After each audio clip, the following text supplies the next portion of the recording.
Sir ನಿನ್ನೆ ಈಗ ಮಾದೇವಪ್ಪ ಅವ್ರ ಮನೆಯಲ್ಲಿ ಮತ್ತೆ ಸಭೆ ಸೇರಿದ್ರಿ ಸರ್. ಏನ್ ಸರ್ ಸರಣಿ ಸಭೆಗಳು ಮಾಡ್ತಾ ಇದ್ರು, ನಮಗೆ ಭಾರಿ ಕುತೂಹಲ. ಈ ವರ್ಗೀಕರಣ ವಿಷಯದಲ್ಲಿ ನಾವೆಲ್ಲ ಕನ್ಸೆನ್ಸಲ್ಲಿ ಮಾಡಿ 101 ಜಾತಿಗಳಿದೆ, ನಾವೆಲ್ಲ ಒಟ್ಟಾಗಿ ಸೇರಿ ಇದನ್ನು ತೀರ್ಮಾನ ಮಾಡಬೇಕು.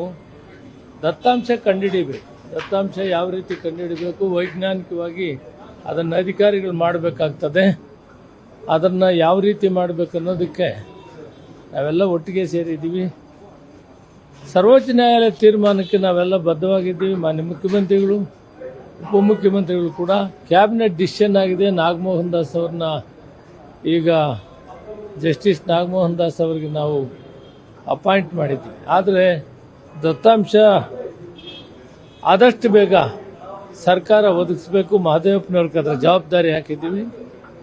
ನಾವು ಸೇರಿದ ಮೂಲ ಉದ್ದೇಶ ನಾವೆಲ್ಲ ಒಟ್ಟಿಗೆ ಯಾರ್ಯಾರಿಗೆ ಏನು ಬರಬೇಕು ಆ ಜನಸಂಖ್ಯೆ ಆಧಾರವಾಗಿ ಹಂಚಿಕೊಂಡು ಇದನ್ನು ಫೈಸಲು ಮಾಡಿಕೊಳ್ಬೇಕು ಅನ್ನೋದೇ ಮೂಲ ಉದ್ದೇಶ. ಮತ್ತು ಗ್ರಾಮ ಪಂಚಾಯತಿ, ತಾಲೂಕು ಸಮಿತಿ, ಜಿಲ್ಲಾ ಪರಿಷತ್ ಚುನಾವಣೆಗಳು ಬರ್ತದೆ, ಅದರಲ್ಲಿ ನಾವು ತಯಾರಾಗಬೇಕು ಅನ್ನೋ ವಿಷಯ ಬಹಳ ಮುಖ್ಯವಾಗಿ ಮಾತಾಡಿದ್ದೀವಿ. ಸೀಟುಗಳು ಕೇಳೋ ವಿಷಯ ಅಲ್ಲ, ಎಲೆಕ್ಷನ್ ನಾವು ತಯಾರಾಗಬೇಕು, ಒಳ್ಳೆ ಕಾರ್ಯಕ್ರಮಗಳು ಕೊಟ್ಟಿದ್ದೀವಿ ಅಂತ ಹೇಳಿದ್ದೀವಿ.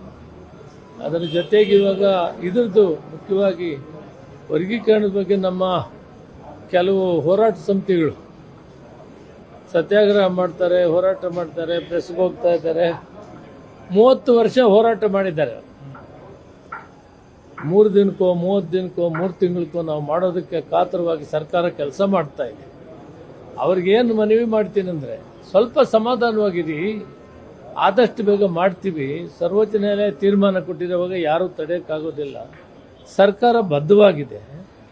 ಅದುವರೆಗೂ ಸ್ವಲ್ಪ ಸಮಾಧಾನವಾಗಿ ಜವಾಬ್ದಾರಿಯಾಗಿರುವಂಥ ಮುಖ್ಯಮಂತ್ರಿಗಳನ್ನಾಗಲಿ, ಉಪಮುಖ್ಯಮಂತ್ರಿಗಳನ್ನಾಗಲಿ, ಮಹದೇವಪ್ಪನವ್ರನ್ನಾಗಲಿ, ಪರಮೇಶ್ವರ್ ಅವ್ರನ್ನಾಗಲಿ ಯಾರನ್ನು ಕೂಡ ವಿನಾಕಾರಣವಾಗಿ ಟೀಕೆ ಮಾಡೋದು ಬೇಡ. ಅವರೆಲ್ಲ ಒಟ್ಟಿಗೆ ಇದ್ದಾರೆ.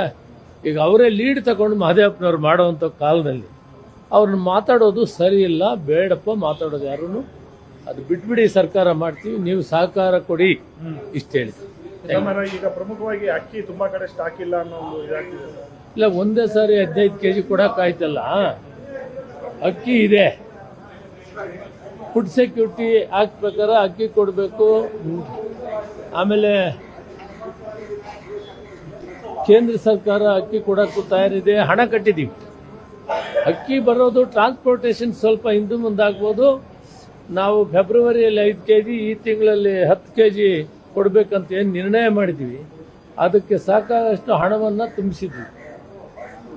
ಈಗ ಫುಡ್ ಕಾರ್ಪೊರೇಷನ್ ಆಫ್ ಇಂಡಿಯಾ ಅವರು ಇದನ್ನು ನಮಗೆ ಒದಗಿಸ್ಬೇಕು. ಮೊದಲು 5 kg ಇರ್ತಿತ್ತು, ಸರಾಗವಾಗಿ ನಡೆಸ್ತಾ ಇದ್ದಾರೆ. ಸಡನ್ನಾಗಿ 15 kg ಅಂದಾಗ ಸಾಗಾಣಿಕೆ ಅದು ಇದು ಏರ್ಪೋರ್ಟ್ಬಿಟ್ರೆ ಅಕ್ಕಿದು ತೊಂದರೆ ಇಲ್ಲ, ಹಣ ಕಟ್ಟಿದ್ದೀವಿ. ಮಾರ್ಚ್ 30 ಒಳಗಡೆ ಈ 15 kg ಏನು ಹೇಳಿದ್ದೀವಿ ಅದು ಪೂರ್ತಿ ಪ್ರಮಾಣ ಕೊಡ್ತೀವಿ. ಏಪ್ರಿಲ್ನಿಂದ 10 kg ಕಂಪಲ್ಸರಿ ಕೊಡ್ತೀವಿ. Thank you sir. ಇನ್ನೊಂದು ಸರ್, ಈಗ ಬಜೆಟ್ ಅಧಿವೇಶನ ಹತ್ರ ಒಂದು ಸ್ವಲ್ಪ ಸಂಪುಟ ಪುನರ್ರಚನೆ ಆಗುತ್ತೆ, ಸಿಎಂ ಬದಲಾವಣೆ ಅಂತ ಬಹಳಷ್ಟು ಚರ್ಚೆಗಳಾಗ್ತಾ ಇದೆ ಸರ್. ಮತ್ತೊಂದು ಕಡೆ ದಲಿತ ಸಮುದಾಯಕ್ಕೆ ಸಿಎಂ ಸ್ಥಾನ ಬೇಕು ಅನ್ನೋ ಒಂದು ಕೂಗು ಕೂಡ ಇದೆ. ಇವೆಲ್ಲ ಹೈಕಮಾಂಡ್ ಬಿಟ್ಟಿದ್ದು, ನಾವು ಅದರ ಬಗ್ಗೆ ಏನು ಮಾತಾಡೋದು.